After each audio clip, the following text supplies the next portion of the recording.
Welcome to the High Value Sales Show of Eversprint.com.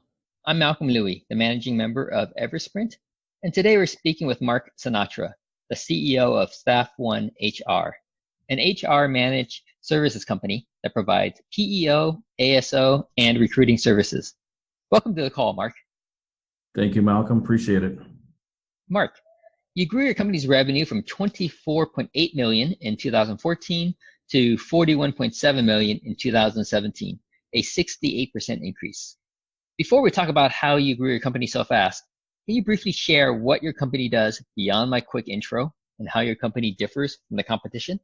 Sure. Yeah. So what we do, we provide companies that typically don't have a comprehensive in-house HR department. We provide those companies with all of the services that they need from an HR perspective to grow and be successful. So specifically, we provide them with HR consulting, HR compliance services. We have an HR technology platform that we deploy to our clients as well. And then, of course, employee benefits, the full range of employee benefits options, and payroll processing. So it's really a comprehensive turnkey HR offering that, again, that a company would need to grow and to be successful. In terms of how we're different, we really built the company to have a boutique service model focused on the quality and depth of HR offerings, because what we found was that that was really becoming an increasingly larger need in the market to have essentially real-time, on-demand HR expertise that wasn't, Google or anything you could just type into a search engine. Clients wanted to talk to, an actual credentialed expert and consult with that person on HR advice and topics. So that's first and foremost is, our service offerings really been rooted in HR. But at the same time, in addition to having that boutique feel, right, of the service model, we have the breadth and the depth of products that, Fortune 500 companies would typically offer to their employees. So an HR technology platform, a full range of medical, dental, vision, life, disability, 401k benefit options. So it's really the best of both worlds in terms of the product category aligning with that of, a Fortune 500 caliber type organization with the service of a boutique. Does that make sense? It does. Now, is there a target audience, target market for the Fortune 500 companies as well, or you're looking at a different segment? No.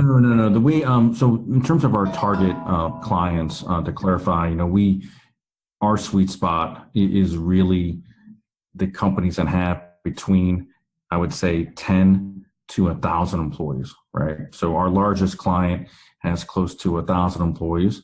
I'll tell you that our average client size is right around 30 to 40 employees. So that's how we look at it from a client size perspective.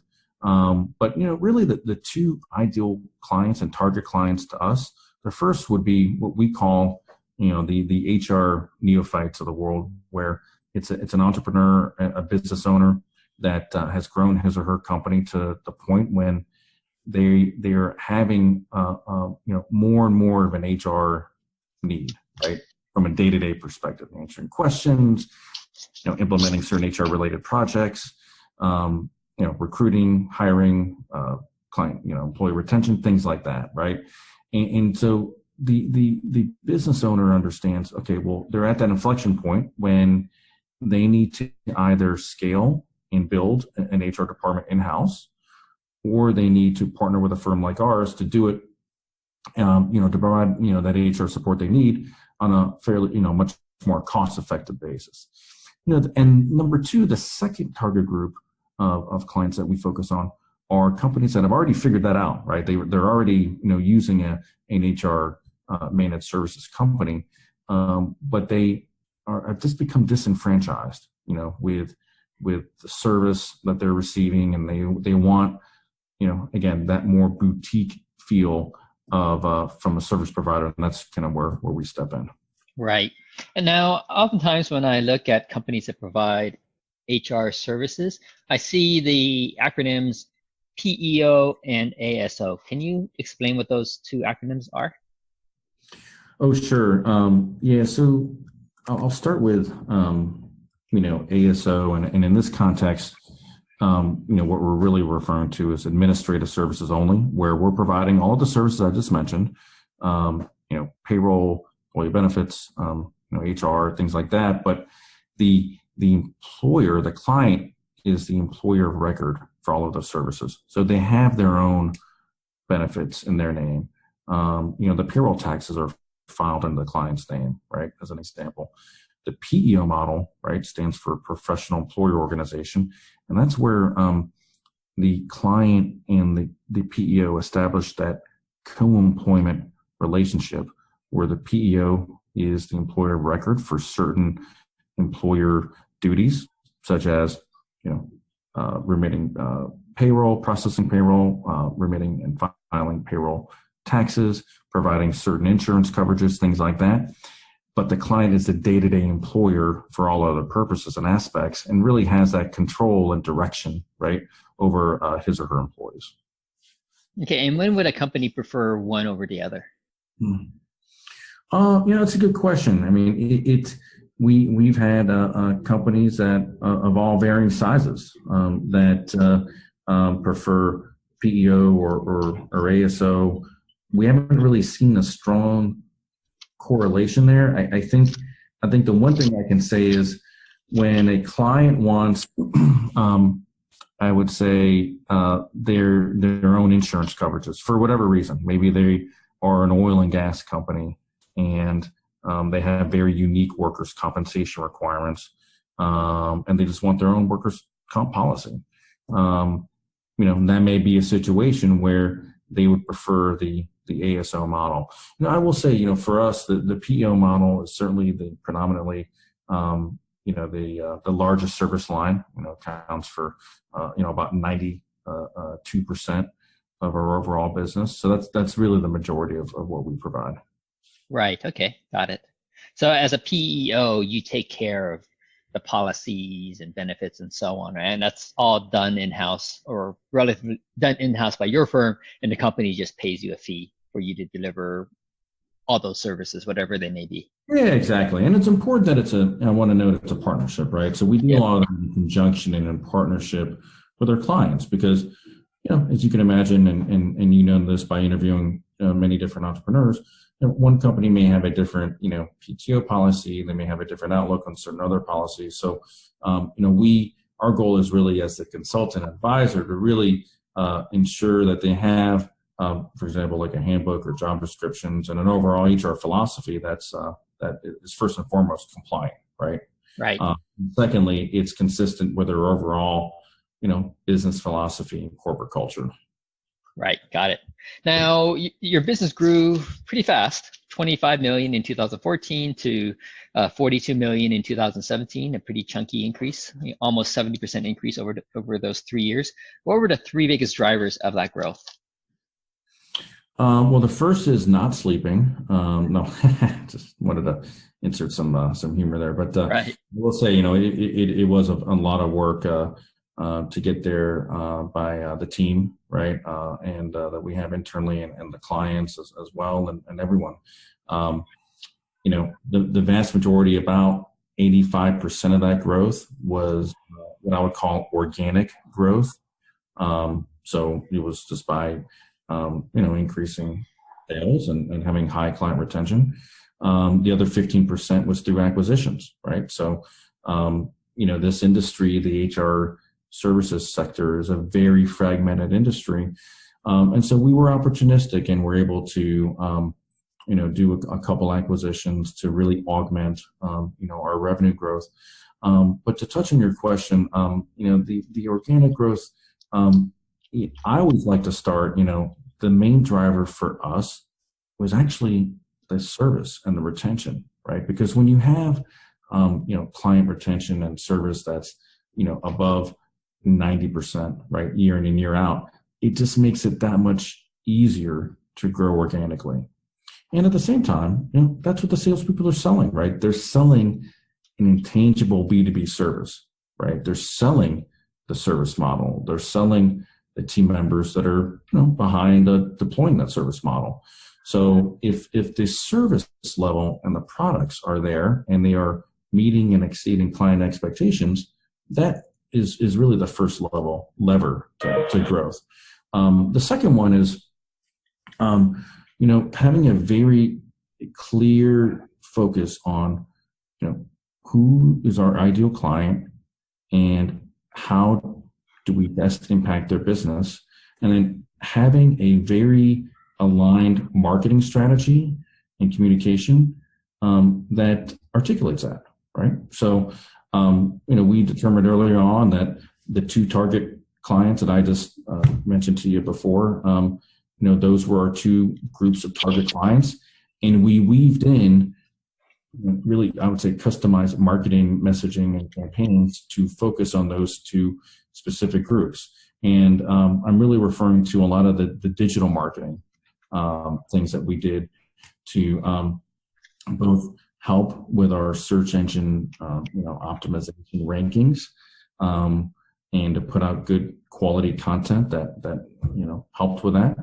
And then, at the same time, having the salespeople be disciplined and focused on those types of two target clients that I mentioned earlier. So right, okay, so it's all related. Yep. And how about the third driver? Yeah, I would say the third driver would be the overall presence that we had in our local markets. And specifically in North Texas, we invested a lot in, various, like I would say, association type partnerships, affinity groups, business owner groups. And, the benefit there was really twofold. First, it helped proliferate our brand in the market. So, which ultimately, and this is the second benefit, kind of trickled down into getting more referral business. And we all know that, referrals are fantastic because, typically the closing ratio on referrals is going to be, sometimes, double that of just what a regular lead would be. So, right. So that would say that was the third driver. Okay. And just to be clear, when you say organic growth, you're referring to growth via referrals, or are you referring to other types of growth? Yeah, I'm referring to growth that was not from acquisition. So growth that really resulted from, the marketing initiatives, or salespeople, doing a great job, or service team, exceeding expectations, all of that. Yep. Okay. So let me recap the three drivers. And one, the first one was by providing a high level of service that in turn led to a high level of customer retention, which in turn helped provide you with additional referrals, and as well as made it easier for your marketing to generate new opportunities for you, which kind of goes into number two, having a clear focus on who you want to target. And you shared with me the two categories: those that companies that realize they need to build an in-house HR department, or those that are already outsourcing HR but aren't fully satisfied with what they're getting, as number two for the marketing. And the third one was that you just built your presence in the local market by proactively developing local partnerships, being involved with business groups and affinity groups. Did I capture those three drivers correctly? Yeah, you did. Thank you, Malcolm. Yep. Okay. Got it. Now, what are your plans for the company for 2019? Well, for 2019, and I think we briefly touched on this, we are now part of, and I sold the business a little over a year ago, so now we're part of a larger organization. And so really the two goals would be to continue to integrate and assimilate into that organization, and to continue to grow. What I see in the market is that there's still a tremendous need for both HR compliance, advice. There's still a lot of complexity as it relates to employee benefits.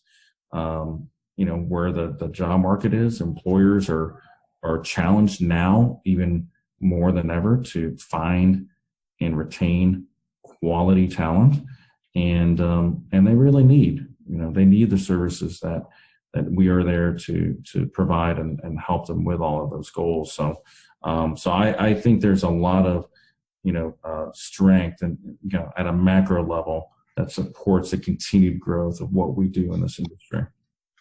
What type of revenue growth are you targeting in 2019? What percentage growth are you looking for?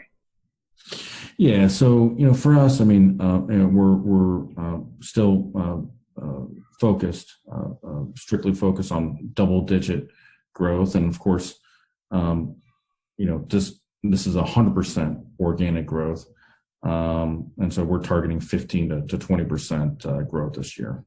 Okay, and what's the plan to get there from where you ended 2018? Continue doing more of the same. Okay. There's one thing that I learned, early on is there was a time when we spent a lot of time and resources on a variety of like projects and initiatives, and we had sales reps and across the country, and I think one of the inflection points was when I kind of ratcheted that back in and said, okay, well, let's just double down on what's working for us, right, from a marketing and a sales perspective. That's when we started to see a lot of acceleration and sales momentum. So to answer your question, it's really continue doing more of what's been working for us, right, in the last couple of years. Can you be more specific as to what has been working for you over the past couple of years? I know you talked about the community involvement, and you talk about doing some work that's not related to acquisitions. Maybe you can share a little bit about your marketing and sales initiatives that have worked well. Yeah, we're of course, we're going to continue to be heavily involved in certain, I would say business owner, association and affinity groups, and be a resource for those groups as it relates to HR and employee benefit topics. One thing we're going to also do is continue to refine our, I would say, our vertical focus. So, the business that we're in, right, we serve a variety of companies across many different industries. But what I found is we started to be more successful when we really honed in and had a customized, messaging and service model to specific industries. Now, like one example would be healthcare, right? Healthcare is a broad segment, counts for a fairly about, I would say, 20% of our business, and so for this year, we're going to continue to have again, kind of customized focus and messaging as it relates to healthcare and medical related organizations. Are there any particular challenges that you see that you and your team need to figure out, need to overcome to hit your growth target of 15 to 20%? Because arguably what you did last year might need to be refined, right? Because your business base is growing, so it becomes more difficult every year to maintain that level of growth. Yeah, I think what if I look back, certainly several years ago, the role of technology has changed, right? It's become much more critical for technology to have, to play a key role, obviously in client service and satisfaction, but also in the sales process. And one thing that we've noticed is there is a tremendous amount of HR technologies that are out there across all different points of the employee life cycle, right? Hiring, timekeeping, background checks, payroll, HR, performance reviews, et cetera, et cetera. I could go on and on. And I would say our one of the challenges and opportunities, right, depending on how I view it, is to ensure that we have a platform that continues to be, I would say, flexible from an integration perspective, where we can, if there's a client that has, maybe an applicant tracking platform that they've been using for a long time, they really like, right? They want to keep it. They like everything else we have to offer, right? Being able to be agile enough, right, to have some sort of API integration, from that platform into our platform. Those are the types of things that are going to be really, really key as technology continues to play more of a role, particularly for the small to medium sized organizations. Right. If we can be agile and creative, we'll have a positive outcome in those types of conversations. On the flip side, right? If it's a situation where we've got a product offering and there's not as much flexibility, then we just have to be able to be comfortable with that, and then have a focus on a certain particular type of client. But there may be business that, like I said, that requires that certain level of agility out there. That's Right. what I'm in the last, at least certainly in the last year or two. Right. Okay. From a marketing perspective, I fired up my tools to see how you guys are doing, and on the SEO side, you guys are doing really well. From my tools, it shows that the traffic you're getting from SEO is worth $1,400 a month. Right, looking at the keywords they have and the value of those keywords. So it's well done. On a pay-per-click side, I'm not seeing any advertisement on that front. Is that something that you found hasn't worked well for you? What we that's an interesting question. What we determined a few years ago was that for pay-per-click PPC, right? We determined it was a game that you either had to play big or just not play at all, right? If you were operating in what I would call no man's land, and having you would allocate some dollars to it every month, but nothing significant, at least relative to the larger players, we were not getting the ROI. We tried really hard to calculate ROI on everything we spend a dollar on, and that area in particular, we just weren't getting it. And after some time, we determined that it was because we were not devoting enough financial resources to get that ROI. If that makes any sense. It's just a scale game. And so we made the decision at the time, let's just focus on having really good content and a strong website from a structural perspective, and just try our best to optimize from an SEO perspective, I guess, versus having PPC. Right. Now, has the SEO resulted in a steady stream of leads that your sales team found were good leads, qualified leads? Oh yeah. I mean, of course, you've got to, like you just nailed it. You really have to vet and qualify what comes in. But off the top of my head, I think it was 2017, we saw a sizable, I want to say it was about 85% or so increase in our traffic to our website, right? It was significant. And then, we saw a corresponding increase from inbound leads as well. Okay. And so, again, some of them, you got to call through it and figure out, what's a solid lead and what's not. Yep. But that I can tell you that was definitely one of the drivers for our growth was having that success. Right. Yeah. Were you getting? Can you quantify how many quality leads you're getting from your SEO efforts? Was it, several per day, per week, per month? If you have it off the top of your head. Yeah, we got to a point. I would say like pretty early on in 2017. I say 2017 because we decided to really invest in all this stuff in early 2016. So it took us again, several months to a year to really start to get some good traction on it. But I'd say in early 2017, we were consistently getting, I would say 25 to 30 quality, leads inbound. on a monthly basis. And, in our business, when you have 25 to 30 inbound leads, just based on the ratios, you're going to get that typically will result in like 3 to 4 clients. Yeah. And so, multiple times, the investment from a dollars perspective that we were putting into it.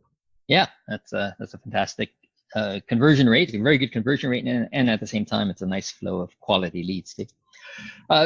3 final questions for you. One, say Staff One HR has a billboard on a freeway that's moving in the Texas area. What would your billboard say? And keep in mind that people only have about 6 seconds before they drive by a billboard. Yeah, that's a great question. I have not thought about that one. I've always thought, we have something part of our website that's called HR Score, right? And it's a very high level tool that helps calculate, really, quickly, what's the overall health of your company from an HR perspective. So to give you a quick answer, I would say, what is your HR score? How are you doing from an HR perspective? Right. All right. Got it. And my final 2 questions for you. Who are your ideal clients? I know you touched on it a bit before. Maybe you can recap that. And what's the best way for them to contact your team? Great. In terms of the ideal clients, it's really the companies that are at that inflection point when they've grown from being either a startup or they're looking to professionalize, implement some infrastructure and really take their company to the next level. And they've realized that HR is something that they would like, to be handled by a company like ours. And so what I mean, a lot of different industries, we work with healthcare, manufacturing, professional services, technology, right? And again, our average size client is typically around 30 to 40 employees, but our largest has 1,000 and our smallest has 5. So there's big variation there. And I think in terms of reaching out, our website's a great source, to find out more information. It's www.staff1 with a 1 spelled out, so staffone.com, and take a look and then contact us through that, and we look forward to it. All right, fantastic. Thanks for spending time with me today, Mark, and sharing how you grew your company's sales so quickly. Thanks, Malcolm. Appreciate the opportunity. We've been speaking with Mark Sinatra, the CEO of Staff One HR, about his company's rapid growth. For interviews with other fast-growing, high-value sales companies, or to learn how we can accelerate your firm's high-value sales through automation, visit eversprint.com.